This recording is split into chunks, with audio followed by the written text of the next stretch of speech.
The silence in my head still terrifies me more than any screaming demon ever could. My name is Alexia Vorn, and I am what the Imperium calls a blank. A psychic null whose very existence is an affront to the natural order of the universe. When I was 5 years old, my mother tried to drown me in our family's well, because she couldn't bear the wrongness she felt whenever I was near. You think that makes her a monster, but you don't understand what it's like to be around someone who shouldn't exist. I don't just lack psychic presence, I devour it, creating a void in reality that makes every living thing recoil in instinctive horror. The Imperium found me, as they find all of us eventually, and turn my curse into their weapon. But being a weapon for the Emperor comes with a price that would break your mind to comprehend. This is my testimony. Chapter 1. The Child Without a Soul. I don't remember being born, but I'm told the midwife who delivered me tried to strangle me with my own umbilical cord. She couldn't explain why. Later, she would sob to the local Arbites that something had compelled her to end my life before it could truly begin. The only thing that saved me was my father's intervention, though even he couldn't bear to touch me directly. My earliest memories are of isolation and wrongness. Our family lived in the mid-hive levels of Tertius Prime, a sprawling industrial world where 40 billion souls labored in the Emperor's service. But within our small hab unit, I might as well have been the only person in the galaxy. My parents couldn't stand to be in the same room with me for more than a few minutes before the psychic revulsion became unbearable. They tried to love me.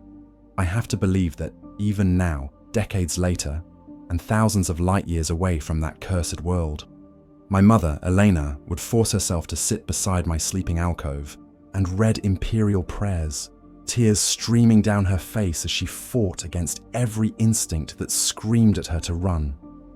My father, Marcus, attempted to teach me the basic lessons that any imperial child needed to learn.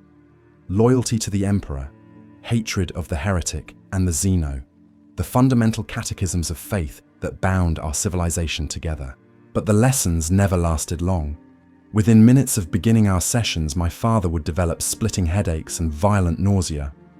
My mother's prayer sessions ended with her vomiting uncontrollably, her body rejecting my presence at the most fundamental level. I didn't understand what was wrong with me. How could I? I was just a child, desperate for the affection and acceptance that seemed to come so naturally to other families I observed from our hab unit's viewing portal. I watched children play in the communal areas, their parents laughing and embracing them, and I wondered why my own family looked at me with such barely controlled terror. The wrongness extended beyond my immediate family. Our neighbors, decent imperial citizens who had lived peacefully beside us for years, began filing complaints with the hab unit administrators. They reported strange dreams, unexplained feelings of dread, and a growing sense that something unnatural lurked in our section of the residential complex. Mrs. Corvin, an elderly woman who had always been kind to my parents, started having nightmares about the void child who lived next door. She would wake screaming about dreams where she fell into an endless darkness that devoured light, sound, and hope itself. Her husband, a veteran of the Astra Militarum, began carrying his old laser gun around their hab unit, convinced that some invisible threat was stalking their home. The local ecclesiarchy representative, Father Matthias, came to investigate the disturbances when several families in our hab block reported similar experiences. He was a kind man who had served the Emperor faithfully for 30 years, bringing comfort and guidance to the faithful workers of Tertius Prime's industrial sectors. I was 7 years old when Father Matthias knocked on our door, requesting permission to examine our family for signs of heretical corruption or demonic influence. My parents, desperate for any explanation that might help them understand what was wrong with their daughter, welcomed him into our home. The moment Father Matthias entered our main living area, where I was quietly reading a children's primer about imperial history, his face went white with terror. He began reciting the litany of protection against the unclean, his voice growing more desperate with each passing second. Within minutes, he was on his knees, vomiting blood as his body rejected the psychic void that surrounded me. "Abomination!" he whispered, struggling to stand while maintaining as much distance from me as the small room allowed. This child, She has no soul. She is a walking wound in reality itself. My parents begged Father Matthias to help them understand what was happening, to provide some way to cure or cleanse whatever corruption had infected their daughter. But the priest could only offer them the brutal truth that would define the rest of my existence. Your daughter is what the Adeptus Astra Telepathica calls a blank, he explained, his voice shaking with barely controlled revulsion. She is a psychic null, a being whose very existence negates the presence of the warp within local reality. She cannot be cured because she is not diseased. This is her nature, her purpose in the Emperor's grand design. The words meant nothing to me at the time, but I could see their impact on my parents. My mother collapsed into a chair, her face a mask of devastation and horror. My father stood frozen, staring at me as if seeing me for the first time, and perhaps he was, now that he understood what I truly represented. "What do we do?" my mother asked, her voice barely audible. "How do we live with this?" Father Matthias's answer was delivered with the cold certainty of imperial doctrine. "You report her to the local Telepathica facility. Blanks serve the Emperor in ways that normal humans cannot. She will be taken to specialized facilities where her abilities can be properly trained and directed." The conversation that followed was conducted in hushed tones, as if speaking too loudly might somehow make the situation worse. I learned that blanks were incredibly rare. Perhaps 1 in a billion births produced a psychic null, and most died in infancy from the simple inability of others to care for them. Those who survived to childhood were invariably discovered by imperial authorities and recruited into specialized organizations. "She could serve with the Culexus Temple," Father Matthias suggested, though his voice carried no enthusiasm for the possibility. "The Officio Assassinorum has uses for individuals with her condition. Or perhaps the Inquisition might find her abilities valuable for Anti-Psyker operations." My parents asked what would happen to me in these organizations, whether I would be treated well, whether I might ever return home. Father Matthias's silence was answer enough. Blanks who entered imperial service rarely maintained contact with their families, and many never left the facilities where they were trained. But the alternative was worse. Blanks who remained in general population often drove entire communities to madness or violence. Their psychic void created ripple effects that could destabilize the faith and mental health of thousands of people. From an imperial perspective, my removal wasn't just beneficial. It was necessary for the protection of loyal citizens. The decision was made that night, in whispered conversations between my parents after they thought I had gone to sleep. They would contact the local Telepathica facility and arrange for my transfer to imperial custody. It was, they told themselves, the right thing to do. For me, for them, and for the Emperor. I lay in my sleeping alcove, listening to my mother cry and my father pace the floor of our small hab unit, and I tried to understand what I had done wrong. Why did everyone hate me? Why did my presence cause such pain and fear? Why couldn't I be normal, like the other children I watched playing in the hab block courtyards? The answers wouldn't come for years, but the questions would haunt me for the rest of my existence. I was 7 years old, and already I understood that I was fundamentally different from everyone else in the galaxy. I just didn't yet comprehend how that difference would shape every moment of my future. 3 days later, representatives from the Adeptus Astra Telepathica arrived at our hab unit. They wore the black robes and silver insignia of the Telepathica's Null Division, specialized personnel trained to work with psychic voids without suffering complete mental breakdown. Even they couldn't stand to be near me for extended periods, but their conditioning allowed them to function long enough to complete their assessment. The lead representative, a woman whose face bore the ritual scarification of someone who had worked with psychic phenomena for decades, examined me with instruments that clicked and hummed as they registered the absence of psychic presence around my small form. Her companion, a man whose augmetic implants suggested long service with the Adeptus Mechanicus, recorded data on devices that seemed to struggle to function properly in my vicinity. Classification: Sigma level blank, the woman announced after completing her tests. Psychic null radius approximately 12 meters. No secondary manifestations detected. Subject shows potential for Culexus training protocols. My parents stood at the edge of the room, holding each other as they watched strangers discuss their daughter's future, like she was a piece of equipment being evaluated for purchase. They asked about visitation rights, about communication protocols, about any way they might remain connected to the child they were losing. The Telepathica representatives were professionally polite, but utterly clear about the reality of my situation. Once I entered Imperial custody, I would belong to the Emperor's service completely.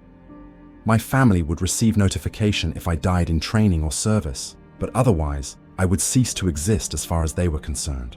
The child will receive the finest training the Imperium can provide, the woman assured my parents. Her abilities will be honed to serve the greater good of humanity. She will become a weapon against the enemies of mankind, particularly those who use psychic powers against the Emperor's faithful. It was, she implied, a great honor. My parents should be proud that their daughter would serve the Emperor in such a specialized capacity. The fact that they would never see me again was a small sacrifice compared to the contribution I would make to humanity's survival. The transport arrived the next morning, a black ground car with reinforced compartments designed to contain psychic anomalies. I was allowed to pack a single bag with my few possessions. Some clothes, a children's book about Imperial heroes, and a small wooden toy my father had carved for me during one of his attempts at normal parental affection. My mother tried to hug me goodbye, but her body's revulsion made contact impossible. She settled for standing as close as she could manage, tears streaming down her face as she whispered words of love that her physiology contradicted. My father gave me a formal blessing in the Emperor's name, his voice steady despite the obvious pain the proximity caused him. "Remember that you are loved," my mother said, as the Telepathica representatives prepared to escort me to their transport. "No matter what happens, no matter where you go, remember that we loved you even when we couldn't show it." I nodded, not trusting my voice to remain steady. At 7 years old, I was leaving everything I had ever known to enter a world I couldn't imagine, guided by people who could barely tolerate my existence. The future stretched ahead of me like a void, empty, cold, and utterly unknown. As the ground car pulled away from our hab block, I pressed my face to the reinforced window and watched my parents standing in the doorway of our home. They looked relieved and devastated in equal measure, free from the psychic burden I represented, but mourning the loss of their child. I wouldn't see them again for 23 years, and when I finally returned to Tertius Prime, it would be as something far more dangerous than the frightened little girl who left that day. The void had claimed me, as it claimed all blanks eventually.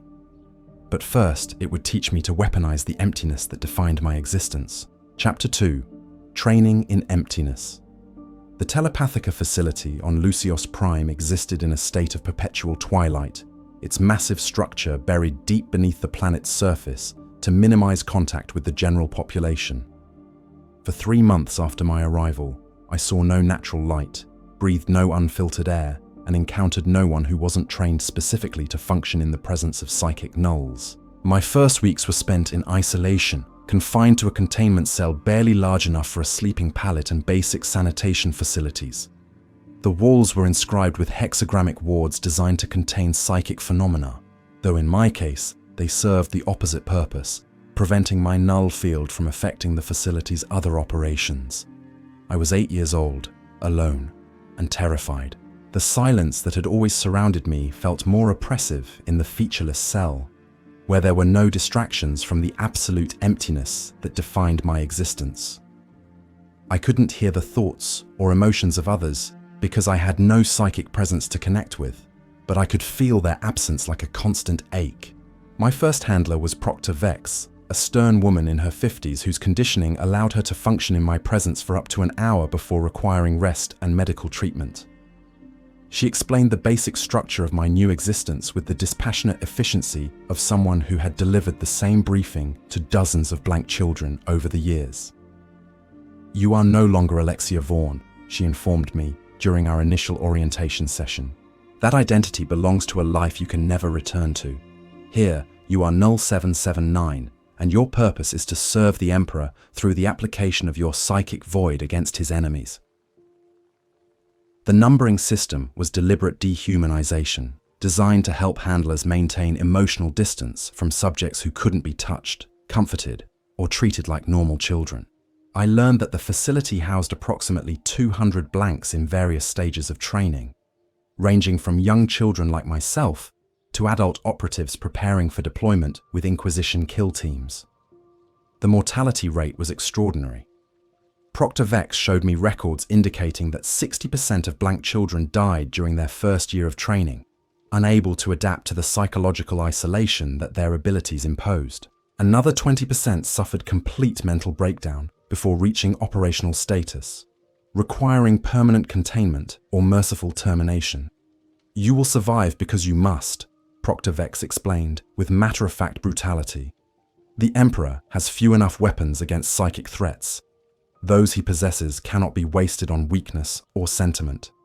My training began with basic physical conditioning designed to maximize my body's ability to survive in hostile environments. Blanks served in situations where normal humans would die within minutes.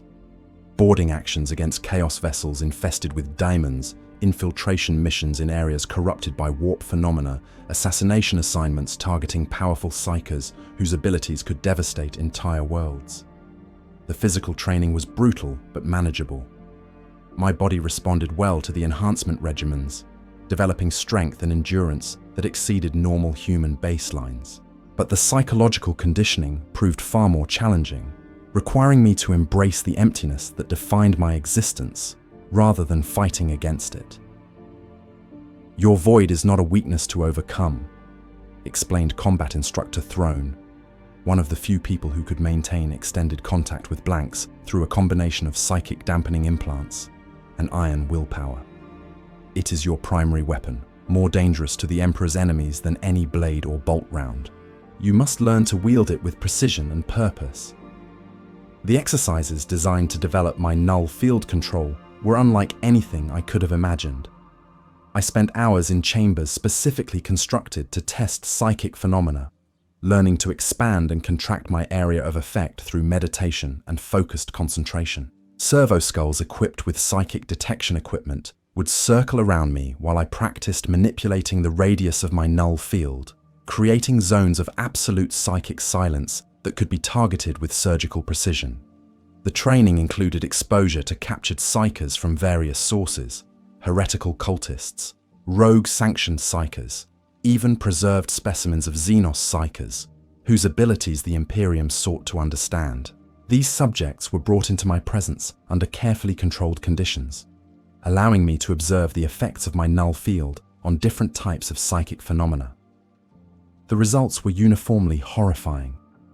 Human Psykers exposed to my field experienced immediate agony as their connection to the warp was severed, often permanently. Many suffered psychic feedback that left them catatonic or dead. Xenos Psykers showed similar reactions, though some species displayed resistance that required me to intensify my effect beyond normal parameters. Observe the subject's neural activity as Null 779 approaches. Instructor Throne would narrate during these sessions, his voice clinically detached as we watch sentient beings suffer indescribable torment. Note the complete cessation of psychic emanations at 3-meter proximity. The subject's higher brain functions are beginning to shut down as the warp connection is severed. I learned to compartmentalize these experiences, to view the suffering I caused as necessary for the greater good of humanity. The Psykers we tested were enemies of the Imperium, heretics and Xenos whose abilities threatened loyal Imperial citizens. My null field protected the innocent by neutralizing threats that conventional weapons couldn't touch, but the psychological cost was enormous. Each training session left me more isolated, more disconnected from anything resembling normal human emotion or empathy.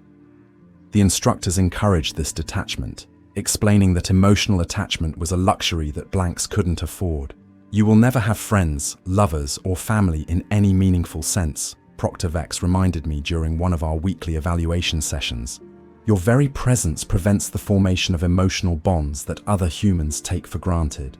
Accept this reality and find purpose in service to the Emperor." The facility's social structure reflected this isolation.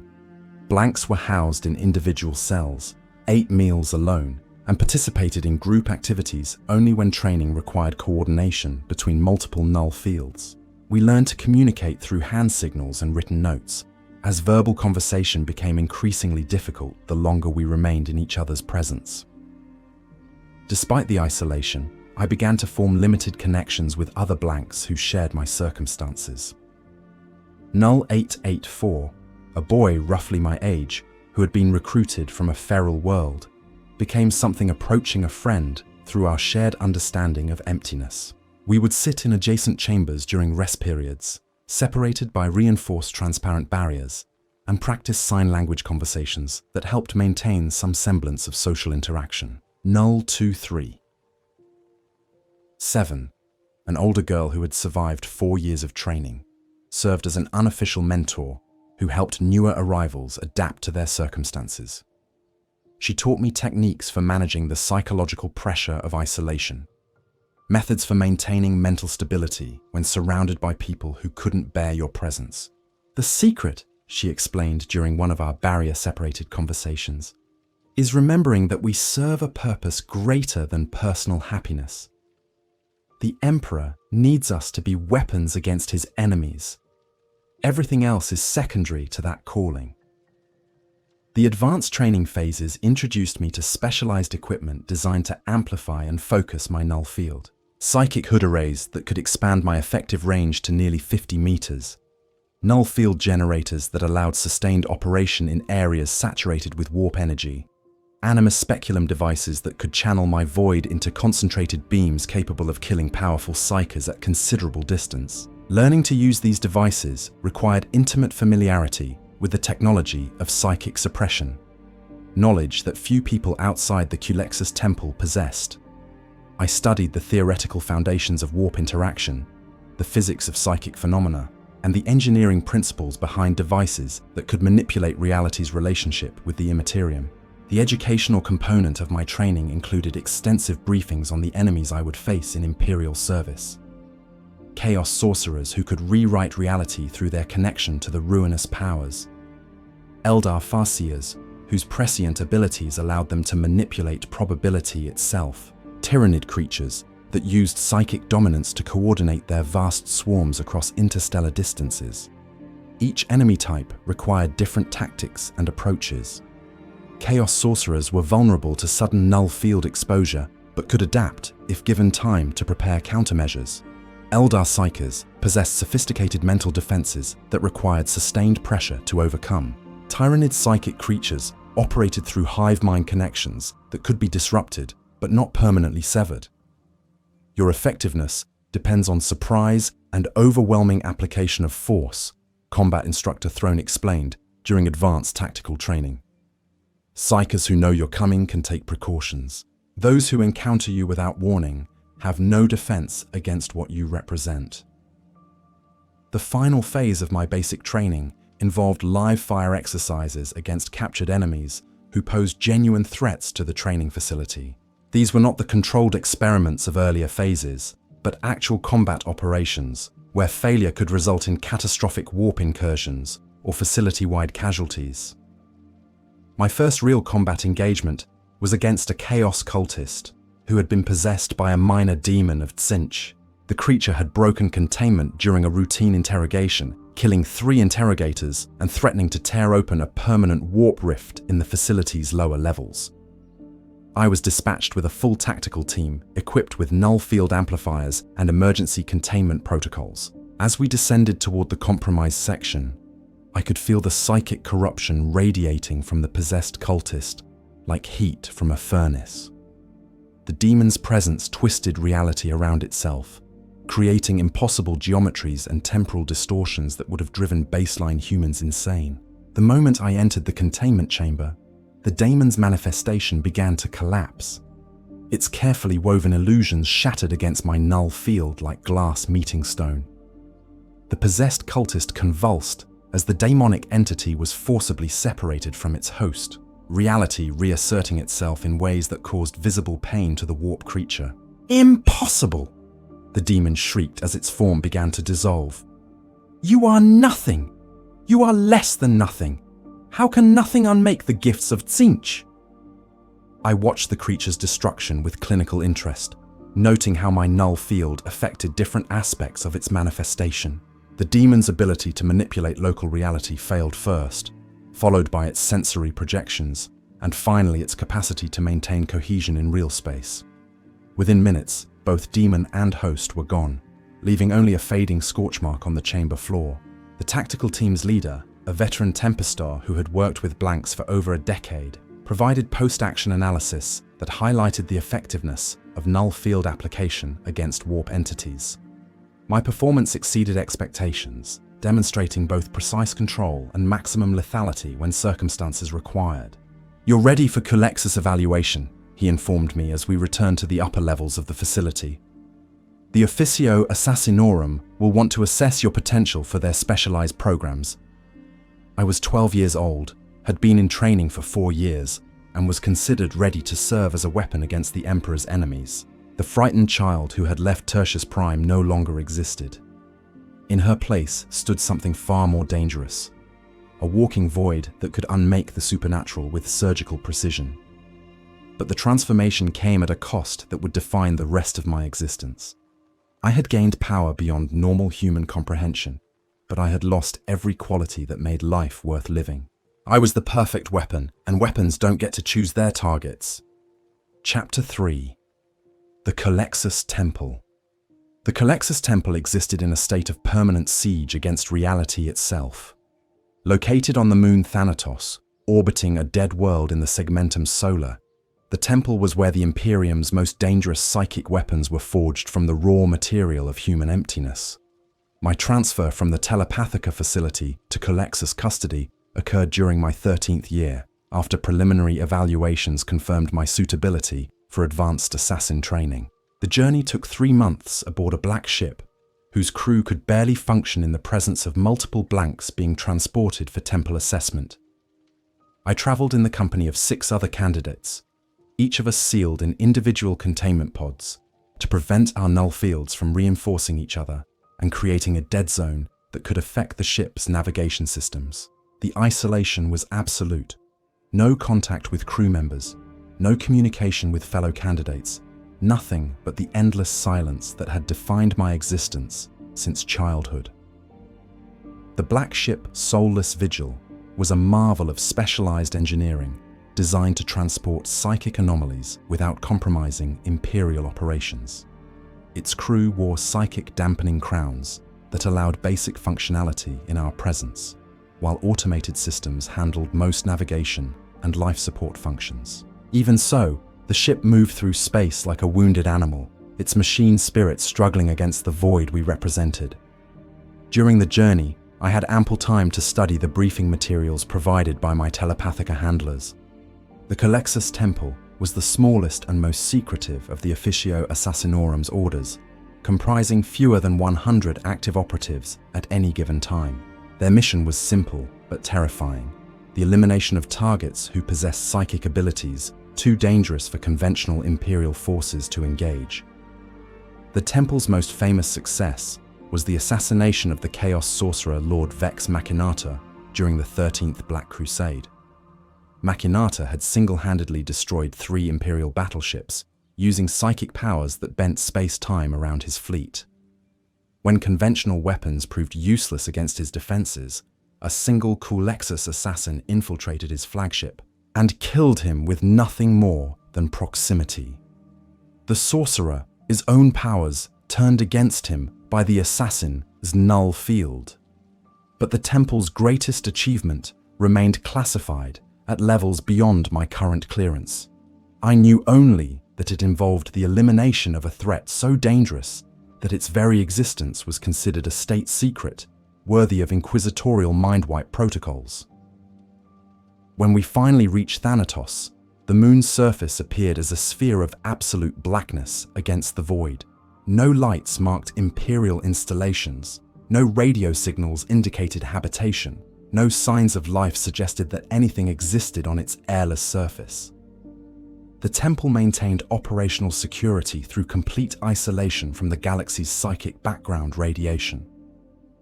The landing was conducted in complete silence, with servo skulls guiding our transport to docking bays, carved deep into the moon's rocky core. As the airlock cycled and atmospheric pressure equalized, I felt something I had never experienced before: the presence of others like myself. The temple housed approximately 40 Culexus assassins in various stages of training and deployment, creating a concentration of null fields that transformed the facility into a dead zone where psychic phenomena simply couldn't exist. For the first time in my life, I was surrounded by people who didn't recoil from my presence. Not because they could tolerate me, but because they were equally intolerable to everyone else. Temple Master Vex greeted our group in the facility's primary training chamber, a vast cavern lined with hexagrammic wards that had been carved directly into Thanatos' bedrock. He was a figure of absolute terror, a man whose humanity had been so thoroughly excised that he resembled a walking corpse more than a living being. His face was hidden behind the skull-faced mask that all Culexus operatives wore in the field, its empty eye sockets containing sensor arrays that allowed perception without the need for organic vision. His body was covered in the black bodysuit that regulated temperature and life support in environments where normal humans couldn't survive. Most disturbing of all, his presence created a void so absolute that reality seemed to bend around him like light being pulled into a black hole. "Welcome to the Temple of Empty Souls." His voice resonated through vox amplifiers built into his mask, each word carrying the weight of absolute authority. "You are here because you represent the Emperor's will, made manifest against his psychic enemies. Your training will transform you from mere blanks into instruments of perfect lethality." The orientation briefing that followed redefined my understanding of what I was expected to become. Culexus assassins weren't simply psychic nulls who could disrupt enemy powers. They were walking weapons of mass destruction whose very presence could unravel the fabric of reality in localized areas. The process began with surgical modification that would fundamentally alter my relationship with the material universe. The Animus Speculum, a device that would be permanently implanted in my skull, could focus my null field into a concentrated beam capable of killing Psykers at ranges exceeding 500 meters.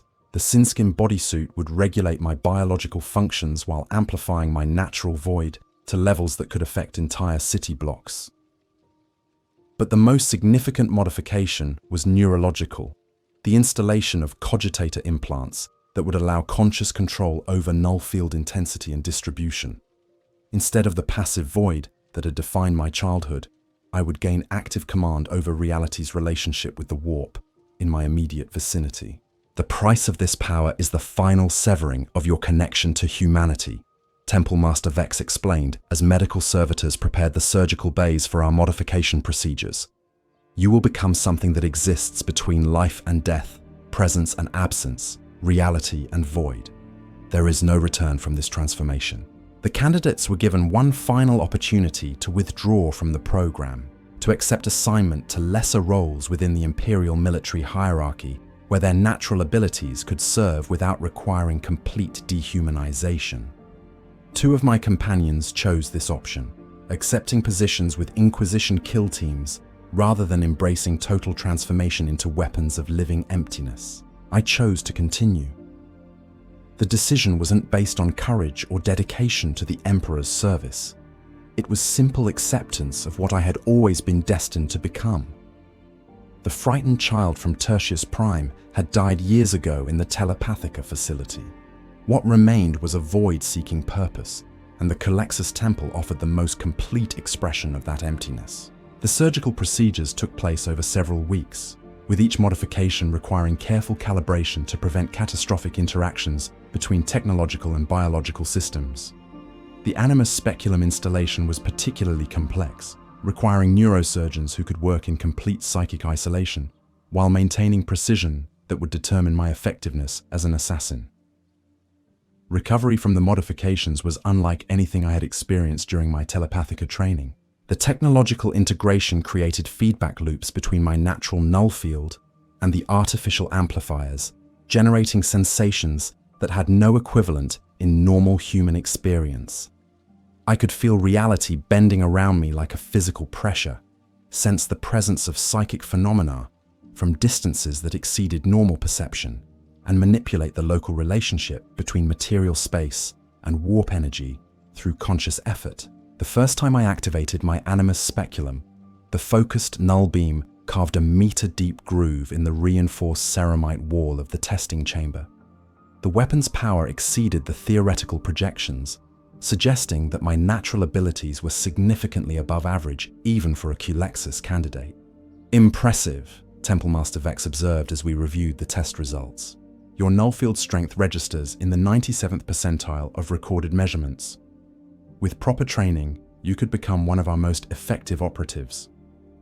The advanced training program that followed the surgical modifications was designed to teach precision application of overwhelming force. I learned to modulate my null field strength from barely perceptible suppression to reality-warping devastation, to target specific psychic phenomena while leaving adjacent areas unaffected, and to coordinate with other Imperial forces without compromising their effectiveness through proximity exposure. Combat training involved live exercises against captured Psykers who posed genuine threats to Imperial security. Unlike the controlled experiments of my Telepathica education, these engagements were actual assassination missions where failure could result in facility-wide catastrophe. My first field assignment was the elimination of a rogue-sanctioned Psyker who had escaped Imperial custody and established a cult on the mining world of Xerion 3. The Psyker, identified as Beta 77 Alpha, possessed the ability to manipulate gravitational fields with sufficient precision to collapse entire hive spires. The mission briefing indicated that conventional Imperial forces had failed to contain the target after 3 separate engagement attempts. The rogue Psyker's gravitational manipulation had destroyed 2 companies of Astra Militarum soldiers and damaged a Space Marine strike force before they could approach within effective weapon range. I was deployed as part of a specialized kill team consisting of 3 Culexus operatives and supporting elements from the local Inquisition office. Our mission was simple: locate and eliminate the target before his cult could destabilize the planet's industrial output. The insertion went smoothly, with our team infiltrating Xerion 3's primary hive through maintenance tunnels that bypass the gravitational distortions protecting the cult's stronghold. As we approached the target location, I could feel the psychic pressure radiating from Beta 77 Alpha's position like heat from a fusion reactor. The rogue Psyker had established his headquarters in a repurposed cathedral, its soaring architecture twisted by gravitational manipulation into impossible spirals that defied conventional physics. Hundreds of cult members moved through the space in defiance of normal gravity, walking on walls and ceilings as if they were solid ground. The assault began at dawn, with our team breaching the cathedral's defenses through coordinated null field application. The gravitational distortions collapsed like soap bubbles as our void fields overwhelmed the Psyker's ability to maintain his reality manipulations. Beta 77 Alpha himself was a figure of terrible power, his body crackling with barely contained warp energy that allowed him to fly through the cathedral's impossible architecture while hurling gravitational lances that could pulverize ceramite armor. But his formidable abilities meant nothing against opponents who existed outside the framework of psychic interaction. I tracked him through the cathedral's twisted passages, my Animus Speculum charging as I prepared to end his threat permanently. When the shot came, it was anticlimactic, a focused beam of absolute nothingness that simply erased the Psyker's connection to the powers that had made him dangerous. He fell from the cathedral's ceiling like a discarded puppet, his body striking the floor with the wet sound of unenhanced human flesh meeting stone. The mission was completed within 6 hours of initial insertion, with 0 casualties among Imperial forces and complete elimination of the cult's leadership structure. The gravitational distortions that had protected the stronghold dissipated immediately upon the target's death, allowing conventional forces to secure the area and process surviving cult members. Temple Master Vex reviewed my performance with approval that came as close to praise as Culexus training allowed. "Efficient, precise, lethal," he summarized during the post-mission debriefing. "You demonstrate the qualities necessary for independent operation against high-value targets." Independent operation meant solo assignments against enemies too dangerous for team-based approaches. It meant traveling alone through a galaxy that recoiled from my presence, operating without support from people who could barely tolerate my existence, and eliminating threats that conventional Imperial forces couldn't survive encountering. It meant becoming the perfect weapon that I had been shaped to be since childhood, but it also meant accepting complete isolation as the price of that perfection. I was 15 years old, surgically modified beyond human recognition, and ready to serve as the Emperor's will against his psychic enemies. The transformation was complete, irreversible, and absolutely necessary for the protection of humanity. But sometimes, in the moments between missions when the temple's silence pressed against my consciousness like a physical weight, I wondered if the child I had once been would recognize the weapon I had become. The answer was something I preferred not to contemplate. Chapter 4. First Blood. My first solo assignment as a fully operational Culexus assassin came 18 months after completing my final augmentation procedures. The target was Magus Korath Vex, a genestealer cult leader whose psychic abilities had allowed him to infiltrate the planetary government of Secundus Prime and orchestrate the corruption of 3 billion Imperial citizens. The mission briefing painted a picture of horror that exceeded even my extensive training scenarios. Korath Vex had spent decades establishing his cult's influence throughout Secundus Prime's administrative and military hierarchies, using his psychic domination abilities to create a network of controlled officials who served genestealer interests while believing they remained loyal Imperial citizens. The cult had reached what Imperial intelligence classified as critical mass, the point where genestealer influence could no longer be contained through conventional countermeasures. Within months, Secundus Prime would become a staging ground for Tyranid invasion fleets, its entire population transformed into hybrid warriors, or biomass, for the Great Devourer. Standard Imperial response would be exterminatus, but Secundus Prime's industrial capacity was too valuable to lose. The planet's orbital shipyards produced destroyers and frigates for 3 neighboring sectors, while its manufactorums supplied ammunition and equipment for dozens of Astra Militarum regiments. Destroying the world would cripple Imperial military operations throughout the region. My mission was to infiltrate the cult's stronghold, eliminate Magus Korath Vex, and destabilize the genestealer network sufficiently to allow conventional Imperial forces to complete the cleansing operation. It was a task that required surgical precision rather than overwhelming force. The difference between saving a world and losing it to necessary destruction. The journey to Secundus Prime took 6 weeks aboard the stealth frigate Silent Death, a vessel specifically modified to transport Culexus operatives without compromising their effectiveness through crew interaction. I traveled alone in an isolation chamber that maintained life support while preventing my null field from affecting the ship's operations. During the journey, I studied every available piece of intelligence about my target and his operations. Magus Korath Vex was a 4th-generation genestealer hybrid whose psychic abilities exceeded those of most pure-strain genestealers. His mental domination powers could overwhelm multiple targets simultaneously, creating networks of controlled individuals who remained unaware of their manipulation. More dangerous was his ability to perceive psychic phenomena at extreme ranges, making conventional infiltration by Psykers, or psychically active individuals, impossible. Previous assassination attempts had failed when the Magus detected approaching threats, long before they could engage, using his controlled officials to eliminate Imperial agents through apparently legitimate law enforcement actions. But psychic perception required the presence of psychic phenomena to detect. My null field created a zone of absolute psychic silence that should be invisible to even the most sensitive Psyker awareness. Where others had failed through their very presence in the warp, I would succeed through my absence from it.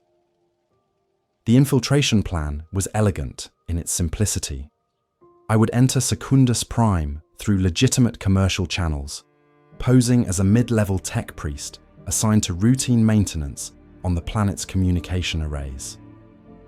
My modified appearance would pass casual inspection, while my lack of psychic presence would make detection through supernatural means impossible.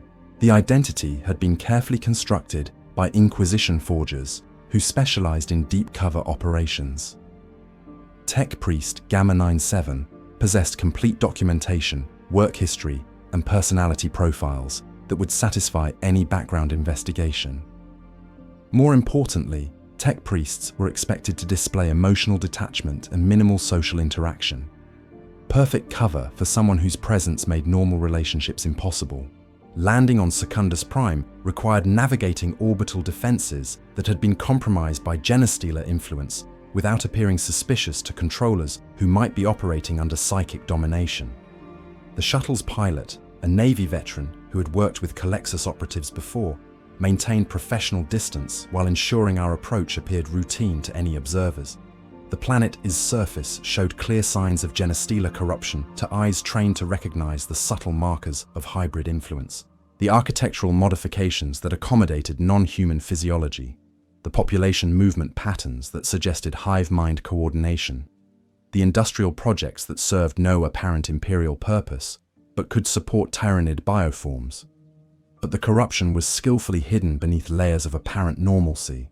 To casual observation, Secundus Prime appeared to be a thriving imperial world whose citizens served the Emperor with exemplary dedication. Only detailed analysis revealed the underlying wrongness that marked a planet in the final stages of genestealer takeover. My first week on Secundus Prime was spent establishing my cover identity while conducting reconnaissance on the cult as operations. Tech Priest Gamma 97 performed routine maintenance tasks that provided access to communication networks and surveillance systems, gathering intelligence on the cult's leadership structure and operational patterns. The scope of genestealer infiltration exceeded even the mission briefing's worst-case projections. Approximately 60% of the planetary government consisted of hybrids or controlled humans operating under psychic domination.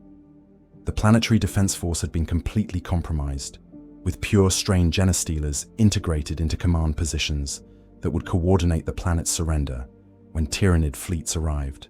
Most disturbing was the discovery that the corruption had spread to the local Adeptus Ministorum hierarchy.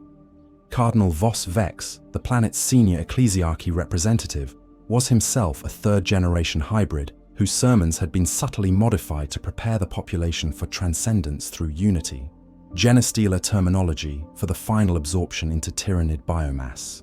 The cult's stronghold was located in the planetary capital's administrative district, occupying a complex of government buildings that had been modified to accommodate the Magus court and his growing brood of hybrid offspring.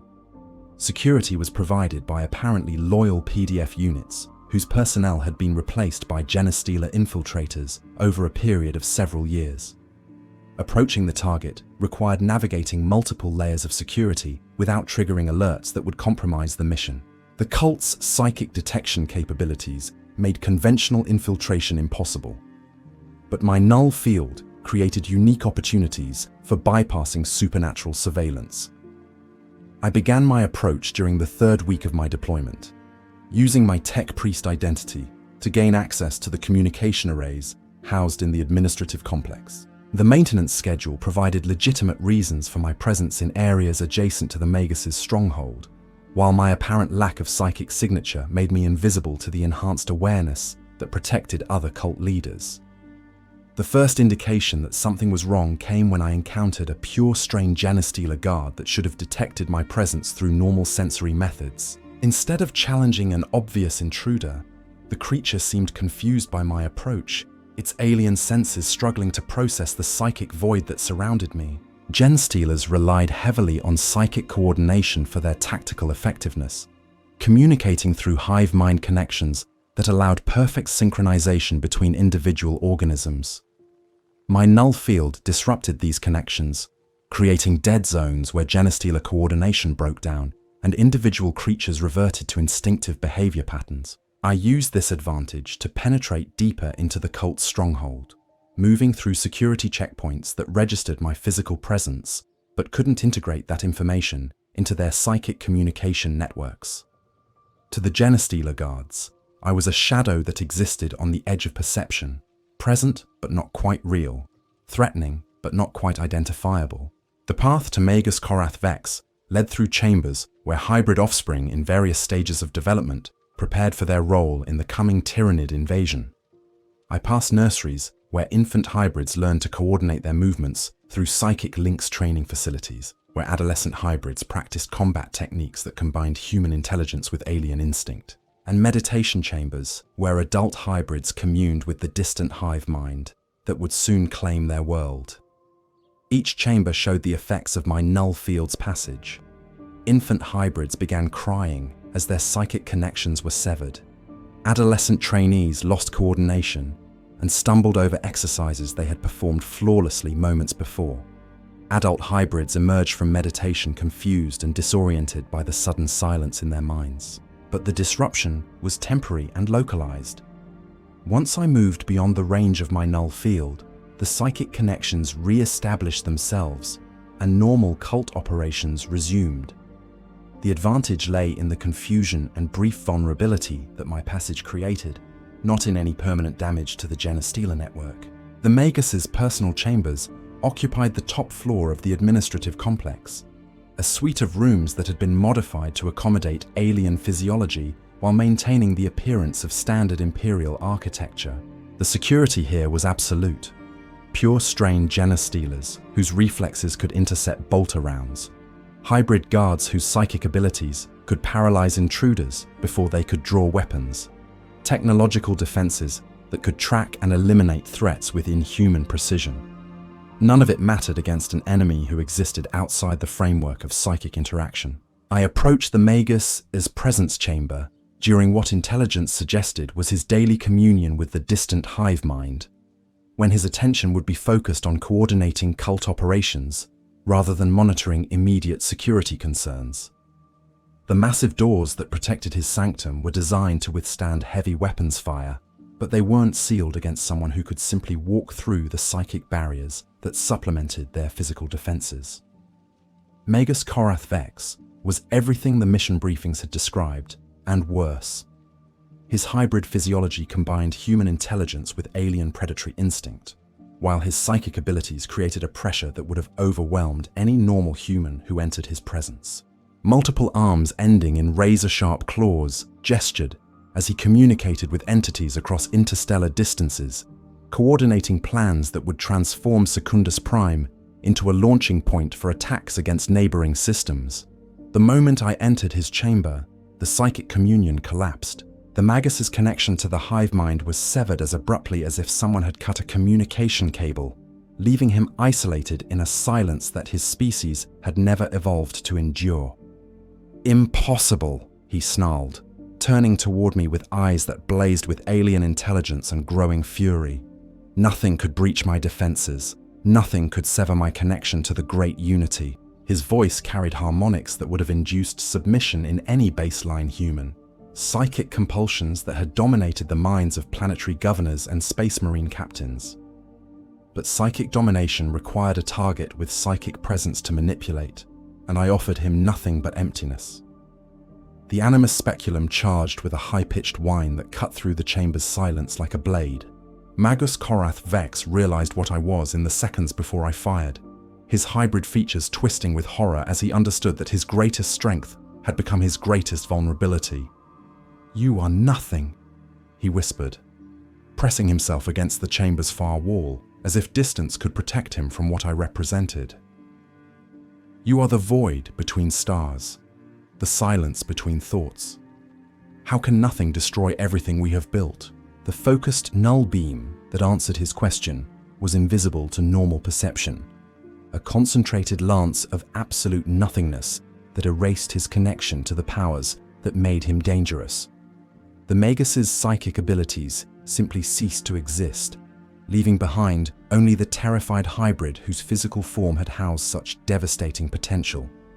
He died as he had lived, in service to the hive mind that had shaped his existence. But his death was silent, unmarked by the psychic scream that typically accompanied the termination of powerful Psykers.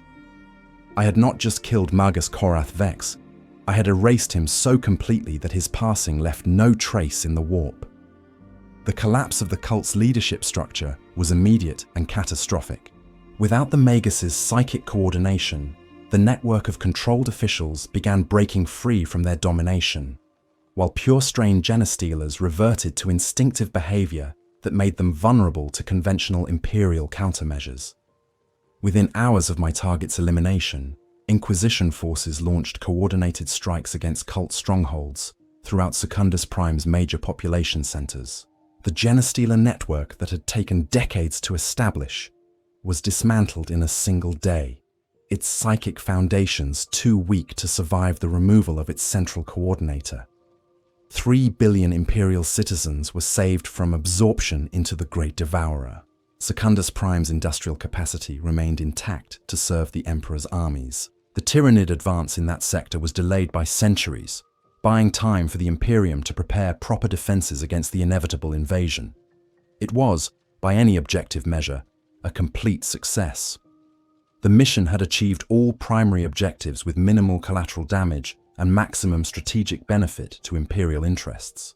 But as I stood in the Magus's silent chamber, surrounded by the evidence of a threat that had been erased so thoroughly it might never have existed, I felt nothing resembling satisfaction or pride.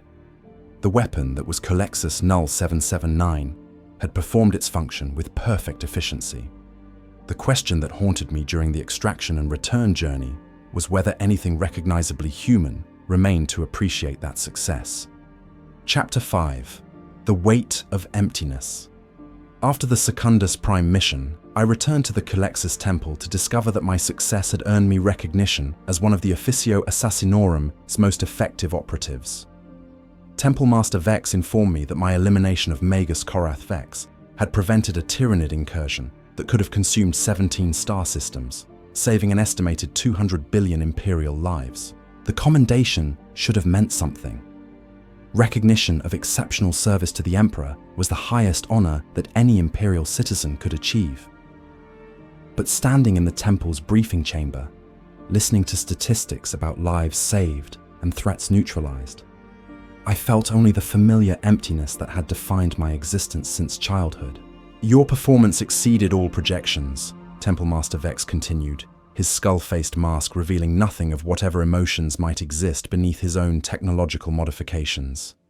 The Inquisition has requested your services for assignments of the highest classification level. You will be operating independently against threats that could destabilize entire sectors. Independent operation meant longer deployments, more dangerous targets, and increased isolation from anything resembling human contact.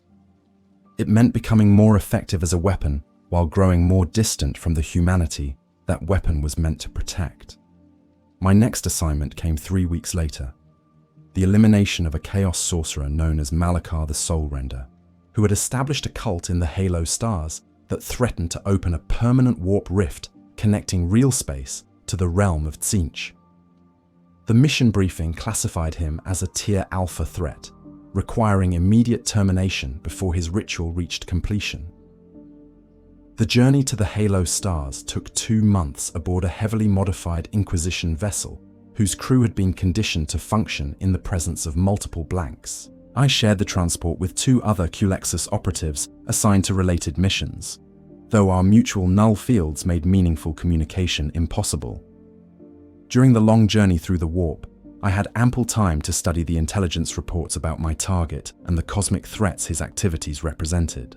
Malakar the Soulrender possessed the ability to manipulate human souls directly, tearing them from living bodies and weaving them into constructs that served his will while their former owners endured eternal torment.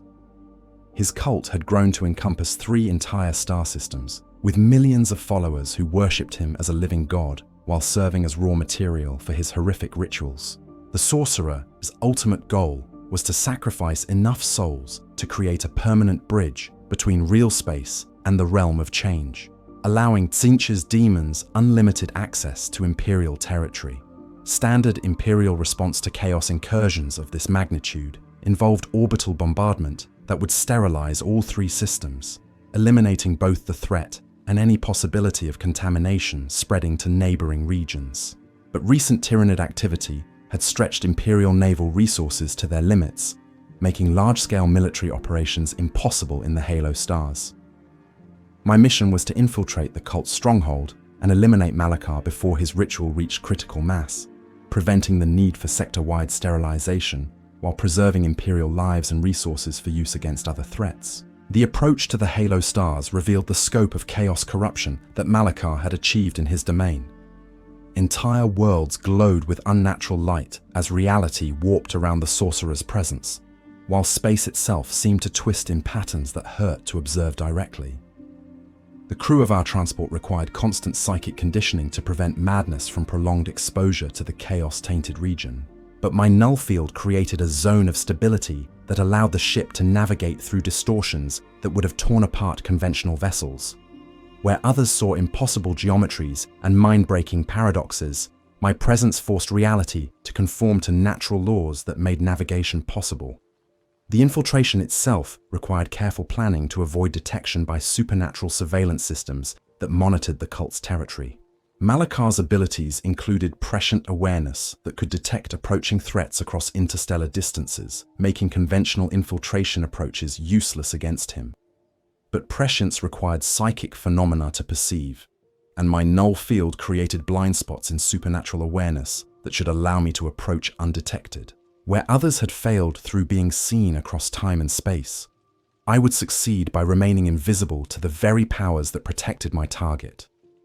The cult's stronghold was located on a world that had been transformed into a living symbol of Tzeentch's influence. The planet's surface writhed with mutations that defied classification, while the atmosphere itself carried whispers in languages that predated human civilization.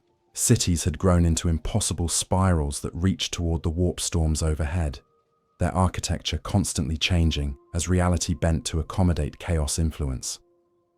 Landing required navigating through atmospheric disturbances that would have destroyed any conventional aircraft. But my presence created pockets of stable reality that allowed our insertion craft to reach the surface intact. The moment I set foot on the chaos-corrupted world, I could feel the wrongness pressing against my null field like acid against armor. The approach to Malakar's stronghold led through territory where the fundamental laws of physics had been replaced by the whims of supernatural forces. Gravity flowed in streams rather than pulling toward planetary center.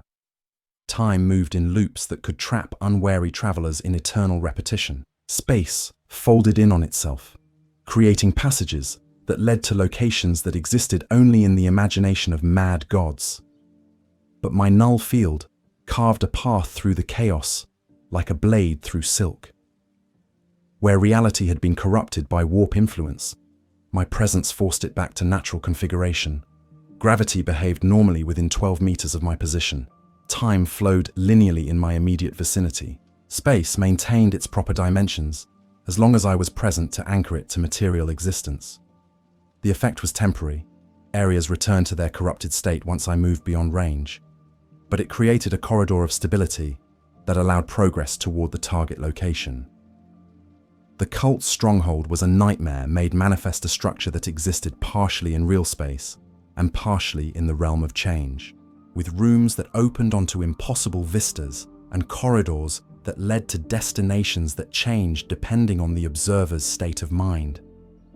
Thousands of cultists moved through the structure in worship of their master, their bodies bearing mutations that reflected their dedication to Tzeentch's transformative influence. As I approached the building's entrance, the chaos corruption began reacting to my presence in ways that exceeded anything I had experienced during my training. Where my null field touched areas of heavy warp saturation, reality didn't just stabilize, it actively expelled the supernatural contamination like an immune system rejecting foreign material. Cultists who encountered me experienced immediate and catastrophic failure of their chaos-granted abilities. Mutations reversed themselves in minutes, returning bearers to baseline human form, but leaving them in agonizing pain as their bodies struggled to accommodate the rapid changes. Possessed individuals found themselves abandoned by the demons that had inhabited them, leaving only confused humans who couldn't remember how they had come to serve the ruinous powers. The disruption my passage caused should have alerted every supernatural guardian in the stronghold, but the very abilities they would have used for communication were failing in my presence. Instead of coordinated response to an intruder, I faced only individual reactions from enemies who couldn't call for help or coordinate their defensive efforts. My progress through the stronghold became a trail of collapsed chaos influence. rooms returning to normal Imperial architecture as the warp corruption that had shaped them was forcibly expelled by my null field. It was like watching a recording played in reverse, decades of chaos influence unwinding in minutes as reality reasserted its natural configuration. Malakar the Soul Render waited in what had once been the Governor's Palace, a chamber that had been expanded beyond physical possibility to accommodate the ritual apparatus necessary for his grand working. The room existed partially in 17 different dimensions simultaneously, its boundaries defined by mathematical concepts rather than architectural limitations. The sorcerer himself was barely recognizable as something that had once been human. His body had been modified by chaos influence until he resembled a living equation more than a physical being, his form shifting between mathematical abstractions and material reality as the ritual demanded. Around him floated the captured souls of millions of victims, their essence woven into patterns that would soon tear open the barrier between real space and the realm of change. The moment I entered his chamber, the ritual apparatus began collapsing like a house of cards in a hurricane. The dimensional expansion that had created the impossible space simply ceased to function, forcing 17 different realities to compress back into normal three-dimensional geometry. The captured souls that powered Malakar's working were suddenly freed from their bindings, dissipating into the natural afterlife that chaos influence had prevented them from reaching. No, Malakar's voice resonated across multiple dimensions as he realized what was happening to his life's work. Centuries of preparation, millions of souls carefully harvested and preserved. The great work of Tzeentch undone by nothing more than absence. His attempts to restore the ritual's momentum were futile.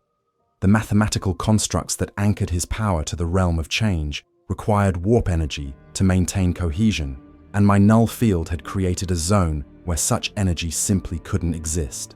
With each passing second, more of his accumulated power dissolved into nothingness. The Animus Speculum charged with its familiar whine, but I held my fire as I watched the Chaos Sorcerer's dissolution proceed naturally. My null field was doing more than disrupting his abilities. It was actually reversing the chaos corruption that had transformed him over centuries of dark service. Malakar's form began contracting as the dimensional modifications that had expanded his existence beyond physical limitations collapsed back to baseline human configuration. The mathematical abstractions that had replaced portions of his anatomy solidified into organic tissue. The supernatural awareness that had allowed him to perceive across time and space dimmed to normal human perception. "I remember," he whispered as his transformation neared completion, his voice now recognizably human rather than an equation-given speech. "I remember who I was before the Great Changer claimed me. I remember choosing to serve the Emperor before I chose to serve myself." The man who had been Malakar the Soul Render collapsed to his knees, no longer a chaos sorcerer, but simply a human being who had spent centuries as something else entirely. The corruption that had driven him to commit atrocities across multiple star systems was gone, burned away by exposure to absolute psychic void. But the human who remained carried the full weight of memory regarding every horror he had committed in service to Tzeentch. His mind, no longer protected by chaos-granted insanity, experienced the complete moral implications of his actions with devastating clarity. He died of guilt and horror before I could complete my assassination mission, his heart stopping as his baseline human psyche tried to process the magnitude of atrocities he had committed. In the end, I didn't need to kill him. My presence had simply restored enough humanity for him to destroy himself. The mission was another complete success.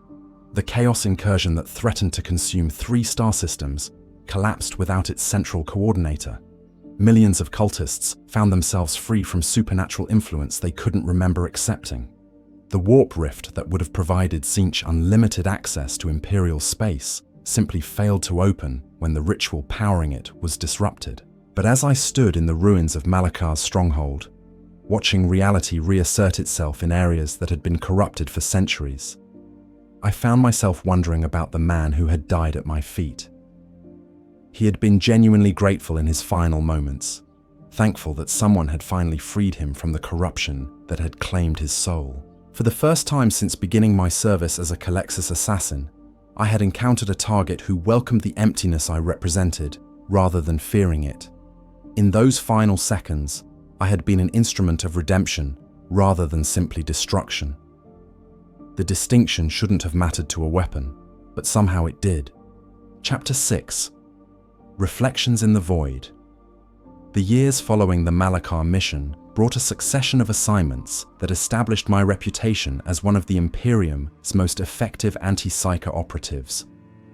I eliminated Eldar Farseers whose prescient abilities threatened Imperial military operations, Orc Weirdboys whose psychic powers coordinated massive Wa invasions, and rogue-sanctioned Psykers whose mental breakdown posed risks to entire hive cities. Each mission followed similar patterns: infiltration through psychic blind spots, neutralization of supernatural threats that conventional forces couldn't engage, and extraction before the target's allies could coordinate effective retaliation.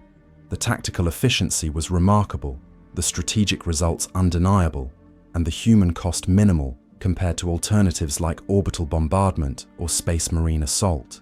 But with each successful assignment, I found myself growing more distant from the humanity I was sworn to protect.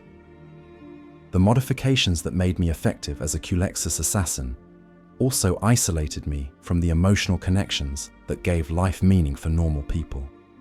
I could save billions of lives without feeling satisfaction, eliminate cosmic threats without experiencing pride, and serve the Emperor's will without finding purpose in that service.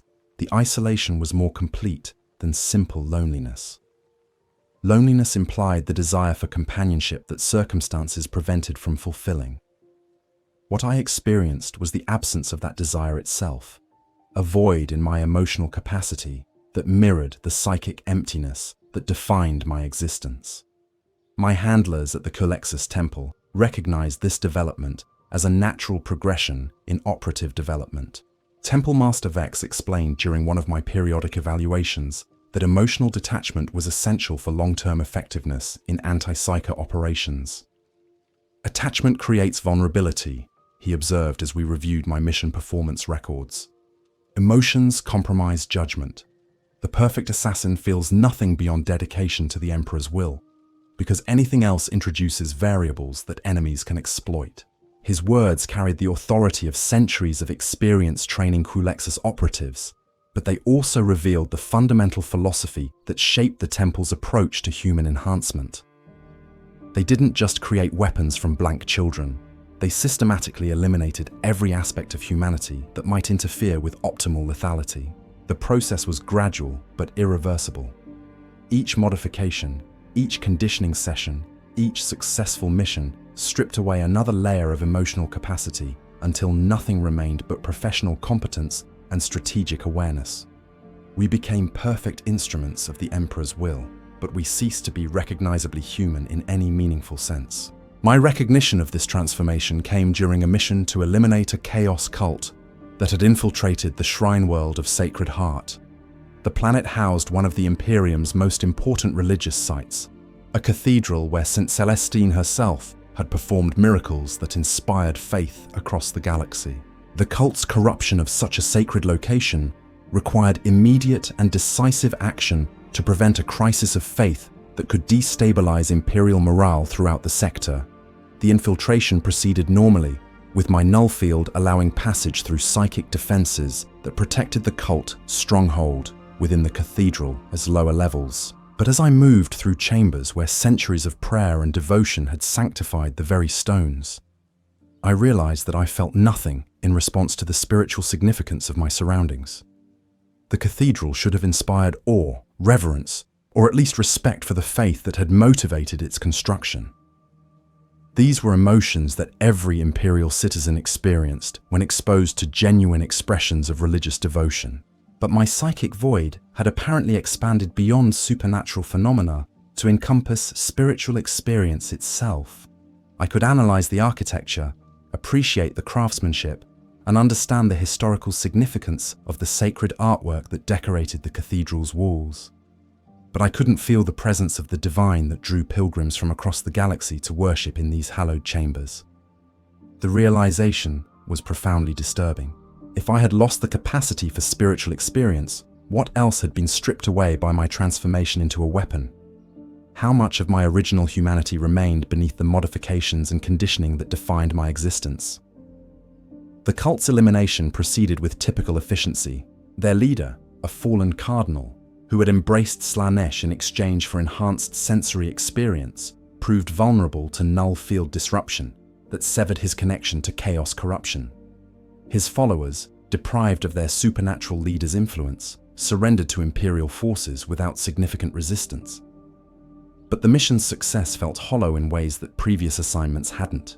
I had saved one of the Imperium's most sacred sites from desecration, preserved the faith of billions of believers, and eliminated a threat that could have destabilized religious authority throughout the sector. By any objective measure, the operation had achieved every possible positive outcome. Yet I felt nothing resembling satisfaction or fulfillment. The Cathedral of Sacred Heart was just another tactical environment, its spiritual significance no more meaningful than the industrial complexes or military installations where I had conducted previous operations. The return journey to the Culexus Temple provided time for reflection that I had previously avoided. During the long hours of isolation in my transport chamber, I forced myself to examine what remained of the person I had been before Imperial service claimed me. The memories were still there, preserved with perfect clarity by my enhanced neural systems. I could remember my mother's attempts to show affection despite the revulsion my presence caused her. I could recall my father's patient efforts to teach me Imperial catechisms, even when proximity to me left him physically ill. I could even access the emotions I had felt as a child, the desperate need for acceptance, the confusion about my condition, the hope that someday I might find a place where I belonged. But those memories felt like recordings of someone else's experiences rather than personal recollections. The emotional content was accessible, but not meaningful, like studying historical documents about events that had happened to a stranger who shared my name. The child who had been Alexia Vorn was dead in every way that mattered. What remained was Culexus operative null 779, a weapon that happened to possess her memories, but none of her humanity. This recognition should have been devastating, but even that realization felt clinically interesting rather than emotionally traumatic. I had lost the capacity for grief about my own transformation, making me incapable of mourning the person I had once been. The implications extended beyond personal concerns to fundamental questions about the nature of service and sacrifice in Imperial society. If the price of becoming an effective weapon against the Emperor's enemies was the complete elimination of human emotion and spiritual experience, could such service truly be considered virtuous? The question assumed importance beyond philosophical speculation when I received my next assignment: the elimination of a rogue inquisitor whose psychic abilities had been corrupted by extended exposure to chaos artifacts. Inquisitor Vex Meridian had been one of the Ordo Malleus' most effective agents before his investigation of a demon weapon led to his gradual corruption and eventual fall to chaos. The mission briefing indicated that Meridian had retained enough of his original personality to believe he was still serving the Emperor's will, making him more dangerous than openly heretical enemies who could be identified and countered through conventional means. His corruption was subtle, manifesting as increasingly extreme methods that violated Imperial law while serving goals that appeared righteous on surface examination. The Inquisitor had established a stronghold on the dead world of Kythera Prime, where he conducted experiments designed to create more effective weapons against chaos influence. His research involved the deliberate corruption and study of volunteers who believed they were contributing to humanity's defense against the ruinous powers. Intelligence reports suggested that Meridian's psychic abilities had been enhanced by chaos influence to levels that approached those of demon princes, while his retention of human intelligence and imperial knowledge made him uniquely dangerous to established authority structures. My mission was to infiltrate his research facility and eliminate him before his corruption could spread to other members of the Inquisition or Imperial military. The assignment carried special significance because it represented the first time I would be targeting someone who had once served the Emperor as faithfully as I now served him. The journey to Kythera Prime required 3 months aboard a modified black ship, whose crew had been conditioned for extended exposure to multiple blanks operating in close proximity. I shared the transport with 2 other Culexus operatives assigned to eliminate related threats in the same system, though our mutual null fields made communication impossible beyond basic tactical coordination. During the voyage, I studied everything available about Inquisitor Meridian's service record and the circumstances that had led to his corruption.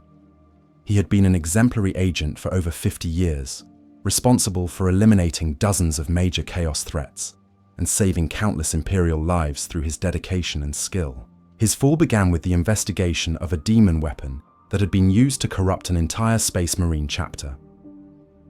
Meridian's determination to understand and counter the weapon, his influence led to prolonged exposure that gradually undermined his psychic defenses. The corruption was so subtle that he didn't recognize its influence until his methods had become indistinguishable from those of the enemies he fought.